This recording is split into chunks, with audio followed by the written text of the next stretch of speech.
Any hobbies? Thousands. Well, just two or three. Well, like sailing and painting, Fine arts, commercial arts, fine art. and what kind of books do you like to read? What subject matter are you interested in? Hi. Actually, I read mostly fiction of the newspapers. Mm-hmm. What kind of people do you admire? The hell with conventions. There's people that are important to you. People that I admire. Could be the past or the present. Well, those that are perhaps the achievers who are making our world a better place to live in. What kind of achievers? Just make sure that I understand you. You know, Henry Ford. What kind of achievers? People who are bettering humanity. Can you name them? Not okay. Oh. This is too much for me at Oh, once. that's all right. How about politics, right, left, center? It doesn't matter here. Which way do you lean? I'm just a Democrat. Okay. All right. And God, there is, there isn't, I don't know. Where are you in that area? Oh, I'm very much for God. Conventional concept of God or your own concept of God? I guess the conventional The kind. Father, the Son, the Holy Ghost, the Mohammedan? Oh, well, I'm a Jewish, if you want my Do religion. you go to synagogue? On the high holidays. Okay. And about what kind of a person would you like to see managing the United States? The type of person? Oh, dear. Mahatma Gandhi, what type of person? Oh, someone who can cope with the problems of today, which is very difficult and knowledgeable enough. How do you look at yourself? Do you look at yourself as open-minded or hard-headed? You had to classify yourself. Well, I think I'm very open-minded, Okay. with a little bit of convention. All right. And do you think you lived at the time of Galileo when he said the earth was round and everyone knew it was flat? Do you think you would have stoned him, or would you? Well, maybe so. What do you think? I would probably have been an agnostic. At the time? Yes. Okay. All right. So the things we talk about here are probably outside of the conventional views, and it takes a lot of weighing in order to be able to take on new ideas, because all of us are habits.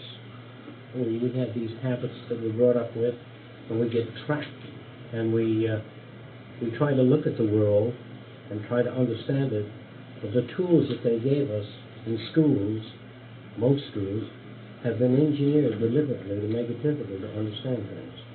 And so I believe firmly that the language you were taught was given to you as a control device, an attempt to control your behavior.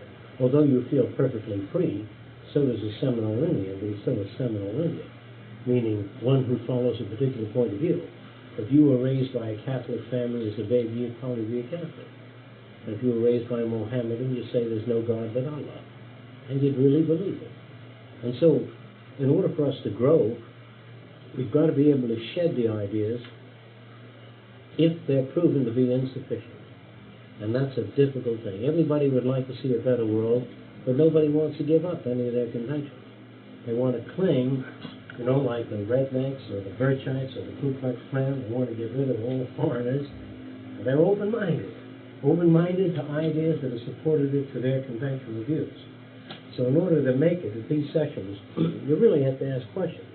You have to really fight back. You have to fight back. When I say fight back, if I say things that bother you, question it. Don't throw them out. Just question it. And that's all we ask. Okay. Did you people want to discuss anything in particular tonight? Any particular areas you want to get into? About consciousness. Yes, okay, that's always a great subject. Now, I mentioned a few things, but I didn't back it up. I said that most of the things you've been taught, most have very little or no meaning. That the English language was not designed for communication. That all religion is designed to control the values and behavior of people to support each successive society. Societies evolve their social customs and their religions supportive to the pre-structured society. And so, If I were an Indian chief, I would bring you up to admire the chief and his family, and believe that what the chief has to say is so, and what the witch doctor has to say is also so. And so if I bring up my child as a jumper for Jesus, I bring up that child to follow that pattern. Now, in order for us to build a world in which we can live in a world community, we have to break away from conventional notions which separate human beings. We feel, at least I do, that men and women can achieve the same things. They can be great medics, they can be architects, engineers, that the female doesn't have any inferior structure, that she's capable of tackling anything, so long as you don't bring her up as a female, so long as you don't hang a dress on a little girl without pockets, so long as you don't let that little girl climb trees and explore, she's going to be narrower than a male. The male is given a wider range of exploratory behavior. Do you agree with that, or you're not sure? As a boy, you're given a wider range of behavior, and you're permitted a wider range of behavior. And it's all set by the male, those patterns. If you read your Bible, you'll find that the female is supposed to be obedient to the male. Well, this makes it convenient for the male. It was written by a male. And God is a male, not a female or a thing. And so when you look at God, you find a crude structure designed by man, making God in his image, as ignorant and simple as his values. In order for us to progress out of those patterns, we have to re-examine all of our values, not some of them. In order to do that, we have to have information. Now, what is information?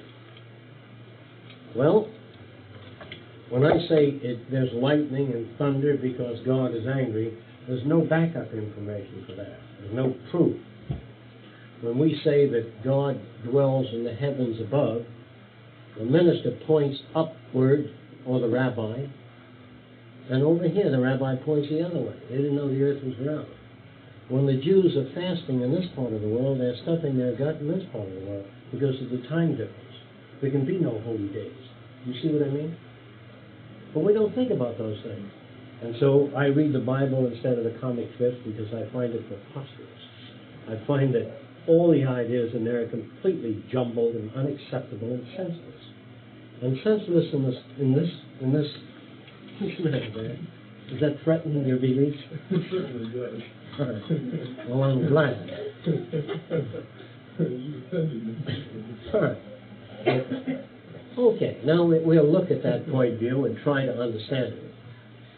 We have been brought up to believe in purpose, that life has purpose, that nature has purpose, that everything has purpose.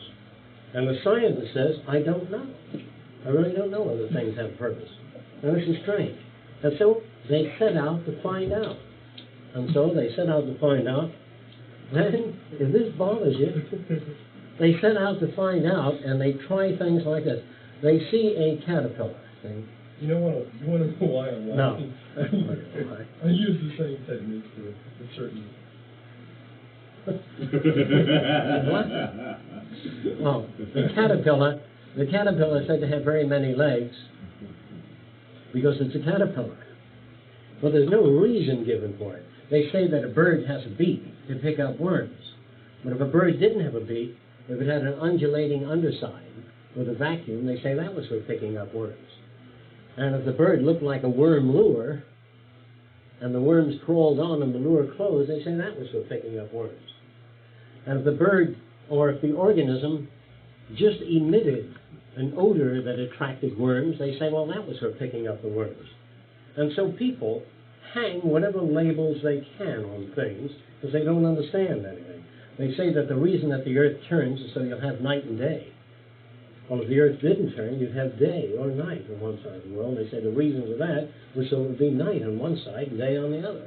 And so they say the reason people have a nose is to smell with, and the reason they have a mouth is to eat with, and the reason they have a brain is to think with, and the reason they have ears is to hear with. But most people can't see, hear, feel, smell, or touch because they don't know what they're touching. If you blindfold most people and ran their fingers over a substance, some of them may know that this is vinyl plastic. Others might know that this is styrene by the ring. Some people may know that this is a plastic, methacrylate. they might know, and they might know that this is aluminum by touch, although it's highly improbable. And so they have invented a word in order to talk about what they believe they know. And the word is consciousness, which we deny, that there's no such thing as consciousness, that a human being is not conscious at all. Now, in order to accept that, I'd have to elaborate on that, try to show you what I mean. Okay? When we look at a common object like a flower, we see something to be sure. But if you had a microphotograph of a section of that flower, enlarged many times, on just about the texture of the surface of the flower, we wouldn't know what we were looking at. When a person says, I'm conscious of a flower, what level? The overall superficial surface? The microscopic detail? The flow of sap up in the midsection and down in the outer section of the plant? The electrical phenomena in plants, electrophoresis, how chemicals work in plants and induce flow of sap? How the leaves convert the sun's rays into useful energy for the plant? How conscious? So, how much is there to know about a flower? We feel an infinite variety of things. So when a person says, well, at least I'm conscious, I don't know what the hell that is. I don't know what level. Many doctors say this, that the human eye, or the organ of sight, is so complex that they believe that there's 7 million cables behind each eyeball. And each cable having little light sensors like rods and tapered sensors like cones which respond to color. But they themselves are complex part of an organ of sight. And so when a person says, I'm conscious, I don't know what they're talking about. What level of conscious? Do you see what I mean? Okay. Now, let's talk about judgments and knowledge, and how scientists talk about knowledge and judgment. Some scientists say that when you put two bricks together, do they touch? Another scientist says, what do you mean by touch? Well, the average person says, oh, well, you know what I mean by touch. Well, the scientist doesn't know what you mean by touch. Because do things have to touch in order to affect other things? Would you mind getting those twin Alnicos? Those twin magnets, if you got them? Okay. In order to touch, when we examine bricks, if we put a fluorescent tube behind the two bricks, we will see some light coming through at intervals. Does that make sense to you? So if we took the area of maximum pressure right here and enlarged it, it would look something like this. And we find that it only touched, even in the area of maximum pressure, only certain places. And if you took this area right here of maximum pressure and enlarged it, even that doesn't make full contact, but occasional contact like that. And even if you enlarge that portion, you will see general light contact areas. So we find that a brick may touch in 1/100th of 1% of the surface. So the average person cannot see the world, they can only see it relative to their own point of view. It seems that Einstein said that when a man sticks his head out of a moving train window and drops a ball, to the man in the train, it appears to be going straight down. As he lets it go, or she, it moves away and straight down. To an observer off the train, it moves at an angle. And the man in the train writes that it's falling straight down. The observer says, oh no, it's moving at an angle. And Einstein said they're both right. To the man in the train, it's moving straight down. To the observer, it's moving at an angle. The word truth has no meaning. Truth implies a uniform thing. In other words, in the early days, a man said he looked up at a planet and it was moving this way, and then it slowed up and stopped for a moment, and then it moved the other way, and you don't understand that at all. And as the Earth and the heavenly bodies moved, they could see that it was rotating. But if it's rotating this way, you can see it rotate. But if its orbit is that way and then that way, it's so far away that you can't see it coming forward. All you see is a beam of light moving up and back. You see what I mean? So relative to the Earth observer, it moves up and back. Relative to the top view, it moves around. Relative to another view, it moves elliptically.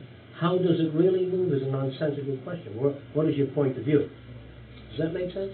Okay, now, I use this analogy many times. You may understand it better. A mosquito, as you know, walks on water. They do the same thing Jesus did. They want water, because water is relatively viscous to a mosquito. And if a mosquito could write a book, he would write about water, or it would write about water as being very thick and difficult to sink, break, penetrate. And if a dog were to write about water, I'd say, my God, that is still completely wrong, it's very thin. And so therefore, searching for truth comes from the old world values. And those are the things that get you into trouble, that make you feel insecure and insufficient, because you don't learn very much in schools. You don't learn very much, you don't learn anything in the Bible, whether it be the Old Testament or the New Testament. Because the Old Testament has a lot of fantastic stories with no backup. And so what we do is we repeat. As children, they grab us and they say, Mommy loves you. Mommy, Daddy, see? And we say, da, da, da, da. So we go on with these children, and then we say, who loves you more than anyone else? Da, da. And so these children don't know what the hell they're talking about. They're mimicking. If you had a parrot, you get the same thing. Now, what happens to people is they are receiving devices.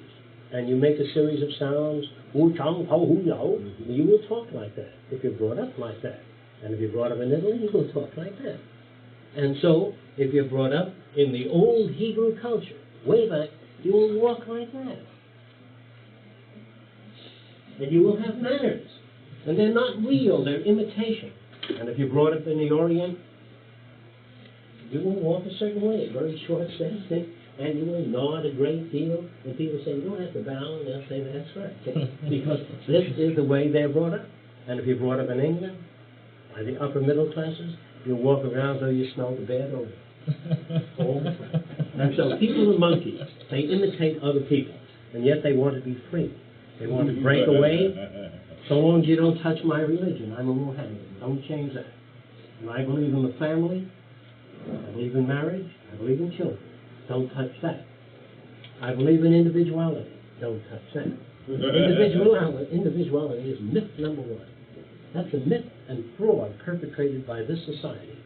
We say that if a human being is exposed to many different cultures, if you had studied art in Italy, assuming you're a fine artist, oil painting, watercolors, or pencils, or all three. No, a little more heavy. Good.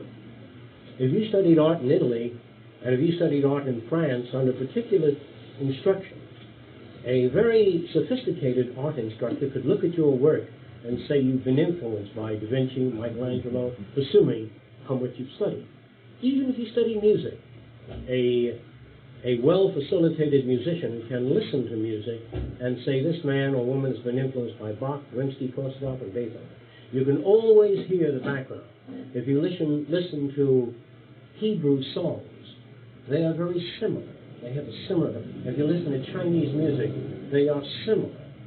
Not exactly the same. So if you lived in China 5 years, in France 3 years, in England 2 years, and Israel 5 years, and you came back and wrote music, they say, my, you're an individual.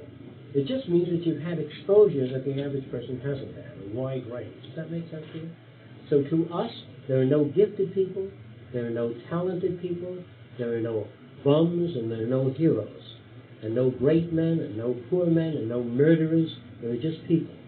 Now, if you made it possible that I can have your child, that's very young, I can give that child a cat when it's very young and say, now burn it with a torch early. And the more cats it burns, I give it ice cream. And if that child go on burning cats, and John says, my God, that child's a murderer, a criminal, deranged. I say, no. If you're brought up by the Nazis as a baby, you say, Daddy, you know, how come we have so much misery in the world? You say, Tatoosh. Everything, Tatoosh. And by the time you see a Jew, you throw mud at them. You understand what I mean? And these people are brought up like people are brought up to hate Negroes, Swedes, you know. I was once at a large Jewish convention, and one of them says, let's get a Schwarzer to clean out the cellar. Him as a Negro. And I said, no, let's get an old Jew. They're doing the same thing. You see, you do it over and over again. And so bigotry is present in the Klan, and the Jews, and the Catholics, and the Americans, and the Baptists. It's all over. In order to make a break, you got to break from those cultures. You got to come into the human system, the human community, in which there's no Polish cancer, Swedish cancer, Jewish cancer, Irish cancer. There's just cancer. There's only learning and education and physical science. And as soon as we get away from the superstitions and the artificial barriers manufactured by institutions, we can build a brotherhood of men. And this is what's needed. But if we all cling to our pet prejudices and beliefs, then we're going to go on in a world of confusion, suffering, and misery. The brotherhood of man can only be accomplished through knowledge. And so I want to get on with the idea which I talked about in terms of individuality. Individuality, again, is a person with wide exposure. If you wish that people become intelligent and broad, they must study comparative religion, what different people believe in different parts of the world. They have to study comparative governments. Now, here's how you study comparative governments. You don't go to Russia and read about the free enterprises, because if you do, you're going to get their interpretation of it. If you read the American interpretation of communism, you're not going to get a description of communism. You're going to get a description as they would like you to hear it. If you want to hear the Jewish interpretation of Jesus Christ, you're going to get another story. He wasn't really the Messiah they thought he was, you see? And so they go on. And whether you knew this or not, Jewish women do not go to heaven unless they have a child, a boy. And if they die, that boy has to go and pray once a year. The prayer is called Kaddish. Are you familiar with it? If they don't have a son, they don't go to heaven. What crap. And the women used to sit on the... That's where I want to go. Oh, they lie under the ground. And no Jew is ever going to heaven until the Messiah comes and blows his horn. And then they come up out of the ground. See? Did you know that? Did you know that? No. You're not that more. Okay. Well, it's kind of a sad story. In fact, in the early Jewish home, a female was not permitted in the room when the men came in and started discussing things. They had to go in the other room. So they kept them in their place. They were bigots and fascists and ignoramuses, as all religions and all nations are. All nations are worthless today. Someday, in what you call democracy, doesn't exist yet. But a real democracy would have an open television system in which you would hear a rabbi for 1 hour. Then you'd hear a Baptist minister, then an atheist, then an agnostic. You'd hear every point of view.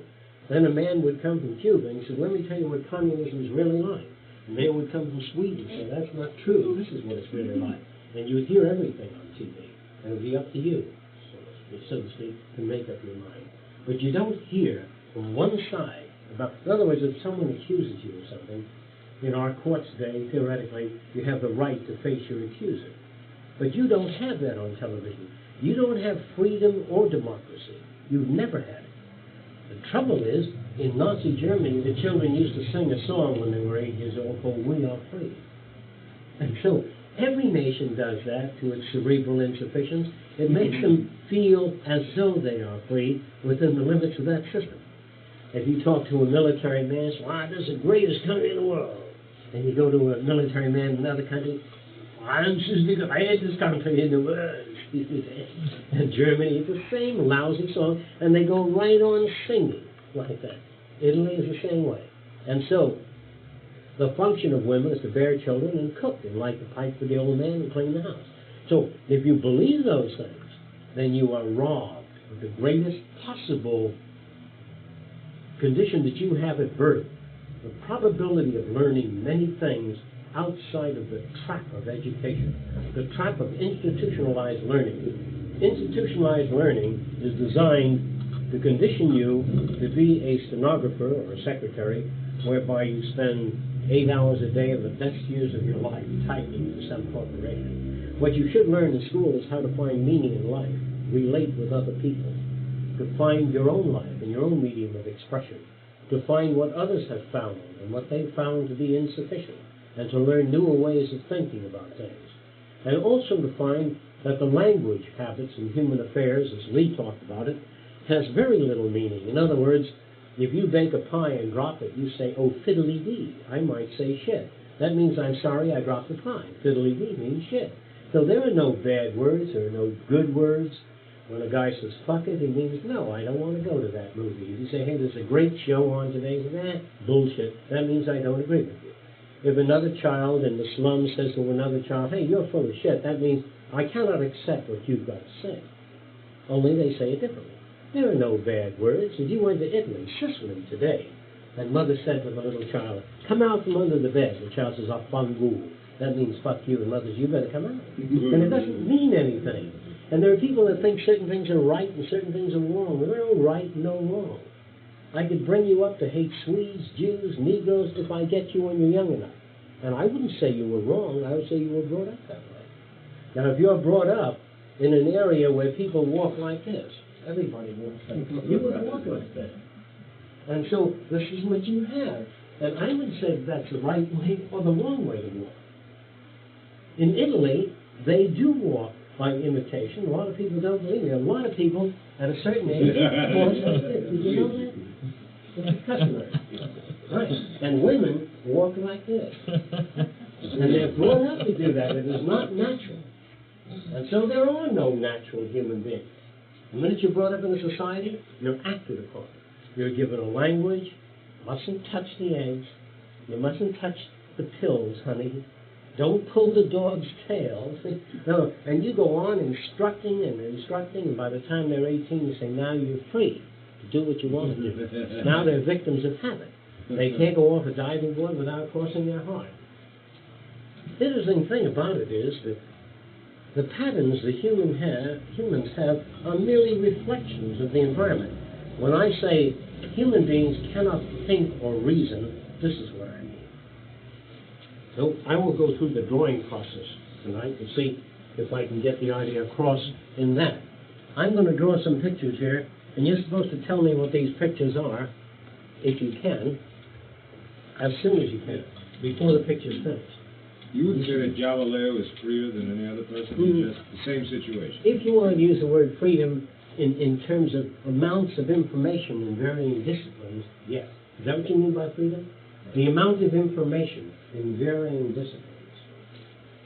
If you're just a doctor, and you know anything about agronomy and agriculture, you know anything about social systems, I wouldn't say you're free. I'd say you're regimented within the disciplines of medicine. Does that make sense?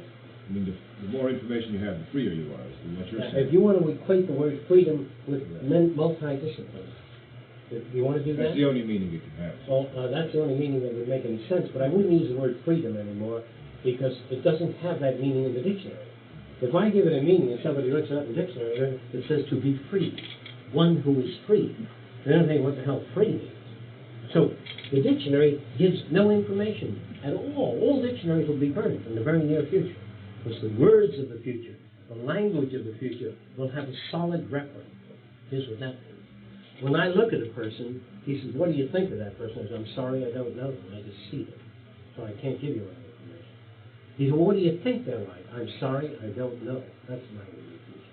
Then when you get to meet the person, and they say they're interested in flying, sailing, painting, music, he says, what are they like? I said, I don't know what they're like, but this person said they're interested in flying, sailing, music, and the humanities, or whatever it is. Now, she says, are they really interested in that? I said, that I don't know. They say. That's how people will talk in the future. When you talk to people in the future, if you were around at that time, and they brought a little gadget into the room that was that size, and you say, what is that? That's the new microcomputer that runs the whole house. That size? Well, it might be this size 5 years from now. So how big does a thing have to be? You think because a television set is big, that it has to be big? As man grows in technology, they will develop systems so far outside of our frame of reference that we might have difficulty perceiving it. For example, there will be synthetic surgeons in the future that move faster than men. They move in perhaps a half a minute and do surgery that takes 4 hours because the system is fast. You know, a sewing machine, I don't care how many years you've been sewing by hand, you don't stand a chance. You know what I mean? Now, the sewing machine only works as fast as a human can shove fabric through it. Now, if you asked a scientist to make a sewing machine to sew 1 mile of ribbon, oh, he's going to forget about that little thing that moves up and down. He's going to design a wheel with projections on it, and underneath it, a flat wheel. And those projections will fuse the fabric as it moves by 1 mile a minute, if you want to do it, right under that. The clothing of the future will be made on a steel mannequin, probably steel, like this. A steel mannequin, and the fabric will be sprayed in a tank on that mannequin while it's rotating. that'll be woven right on the mannequins. They don't need to stitch it and cut it. And books in the future will change their pages automatically. That is, they'll be changed by laser beam. And they'll be updated. If you had a book on medicine, every time you pulled it off the shelf, it'd be updated. You wouldn't have to go out and buy a new book unless you pressed hold. The world you're moving into will have no time for decency, ethics, fair play, kindness, because kindness can only occur in a land of misery where there are poor people, where there's hunger, then you can be kind. But if you lived in a world that was sane, where there was no slums, no brutality, the word would never be used. The word dignity of man is because men have been abused. They invented the word dignity. People have been enslaved, and somebody said, free us. And so they carry such words as freedom in relation to the state of slavery. But if you're brought up in a sane culture where everybody loves every other human being, where any mother picks up any child, be it Japanese, Negro, Swedish, picks up any child and gives it maximum courtesy and attention, then that would be the beginning of the civilized world. We are not civilized yet. We live at the tail end of the Middle Ages and racing toward nuclear oblivion. We may not realize that. The nations of the world are stupid. They're managed by ignorant people. The kind of government that you have is not made of intelligent people. Politicians are dangerous. They are essentially lawyers or businessmen. Now, what's the matter with a lawyer or businessman? A lawyer will represent anybody that comes to him. Never the truth. Sometimes they try to get a conviction on you if it serves their interest. At a court of law, they say, all I want to know is a yes answer or no. Were you there on February the 7th? You say, well, let me explain. And I just want to know where you were there. They're out to get you. They're not out to hear the truth. A judge or a lawyer would be a criminal in the future. You look at the Nazis as criminals today, but the Nazis brought up in that culture could not see their culture. Our culture is shameful and vulgar, all aspects of it. There's nothing decent. There are no decent people yet. In order to be decent, you have to be very, what you would call intelligent, very well informed. You would have to see a native praying to a tree, and you could say, well, he was brought up to do that. He just doesn't know any better. And when this man is sick, they're hitting him with little sticks of wood, and you say, what do you got to get the evil out of him? See that? And that, you would say, I can understand that because they were brought up that way. And when somebody walks over and beats up another person, you can say, I can understand that. A vulgarian brought up in a vulgar sector of society. And so instead of judging people and putting them in jail, they will understand people in the future and try to give them the warmth and love that was missing in their upbringing. If you're brought up without consideration, without warmth, a highly competitive and impoverished environment, then your parents might tell you to always eat everything in the plate because somewhere somebody is starving. And that's if you're brought up in scarcity.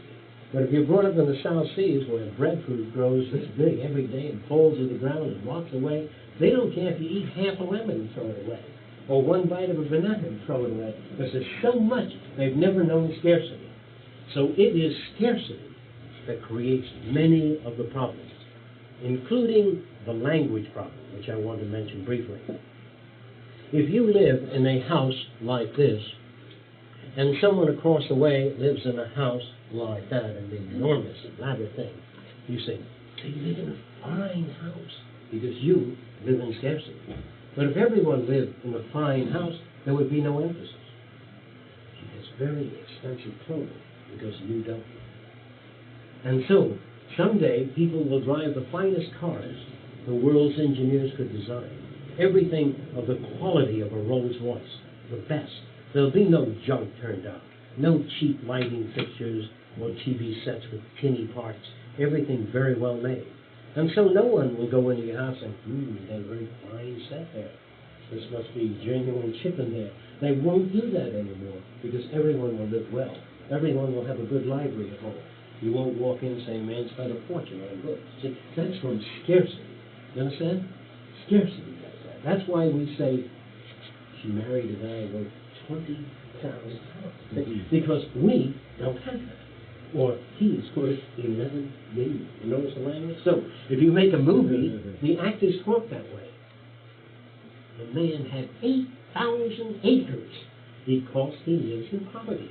But if someday all of the earth belongs to all people, then there is no property like Yellowstone National Park, all used for everything, like the beaches. then no one walks over and says he drives a car worth $80,000, because there is no scarcity. So the language runs on a monotone like that. I know it's hard to imagine this, but the people of the future will say, how are you? I'm glad to hear that. What's new and you know, but they won't say, is that right? That is because we live in scarcity. I know it's very hard to picture that, but if you go into the colored section or the poor white section, and one kid has a gigantic ice cream cone, the other kid, hey, where'd you get that? That's because of scarcity. But in the future, if anyone can have any fruit or berries or anything they wish, anytime, there's no more emphasis in language. And a lot of people think that emphasis in language is a good thing. It's emotion at work. Emotion is dangerous.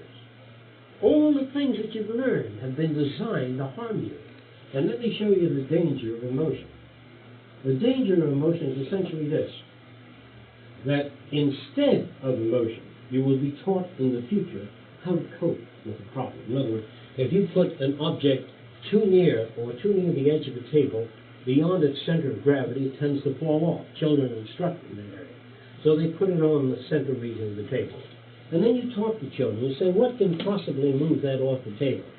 The child will say, you indicate a tilted surface, wind, a vibrating truck outside can cause us to jog off the table. It never falls off the table, but its weight can be forced to a given angle by conditions, the slant of the table, vibration, wind, and kick. A telephone pole never falls over. Either the wind blows on it, the termites eat at the base, and it has less support on this side, and then it proceeds to act in relation to the forces acting on it called gravity. Nothing is self-acting. You say you sail a boat? All right. You understand that a boat does not travel by itself. It's acted upon by the wind. The wind moves it. A boat cannot turn unless it has a rudder, and the rudder's got to be in the water. And the water acting against the rudder turns the boat. So everything we know of in the world is acted upon by resident forces. That means forces outside of man. If you lack certain chemicals in the brain, your memory may become short, you may become short-tempered. You may become difficult to deal with as a person, and people get angry at you. The first thing you need is a physical checkup. You're an endocrinologist, biochemist, to find out if the system is functioning. And sometimes the system functions well, but the child is brought up in an area where people are in constant rage. I told you not to spread your stuff on the floor, damn you. And the whole environment is a rage environment. And that little girl goes over to her little sister, didn't I tell you not to spill things on? Constantly. So they repeat it. So a rage environment in a healthy body could also produce behavior similar to chemical or brain damage. And psychiatrists usually are not equipped to handle the totality of the problem. The psychiatrist will be phased out along with the psychologist, and in its place you'll have an interdisciplinary team of biochemists, neurophysiologists, behavioral scientists, and all of them working together on man will attempt to determine the problem, not somebody lie back on the couch, how do you feel like your grandfather? This is nonsense. It still is dominant in the world today. If you want to teach a young lady to sail a boat, you got to get in a boat. And you got to move the sails and learn how to move against the wind, and learn how to turn, how to come about, and how to handle your sails. If you want to learn how to live, you have to have a school for life. Just like you have a school for chemistry. You go in, they got test tubes, retorts, they got all kinds of things. But when you go out into the world, there's no school for life. Except your parents say, stay away from Swedes and Irishmen. They'll give you trouble all the time, especially niggers and Jews. And so what happens to this young lady? She can't manage and handle her life because she's been poisoned. This is why we say here that someday children will be raised by people that love kids, that like to be with them and spend time with them, not the family. Because the family imparts its value system into that child. And that's dangerous. Did you know that Lincoln was Irish? You see, they go on doing that all the time. And that is the danger. There's no Irish tumors. They're just tumors. And as soon as we grow up and approach the manhood of humanity, we can then say this, that children will play games in the future, not to win, but to develop their skills. No one wants to win in the future. No one in the future has the same notions we have today. Today we have notions about being a success, a successful person. We do not recognize that. We can see a person as a successful manufacturer of aircraft, but in personal and human behavior, it's failure. Can't get along with his wife, or children, or other people. But he's a successful producer of aircraft.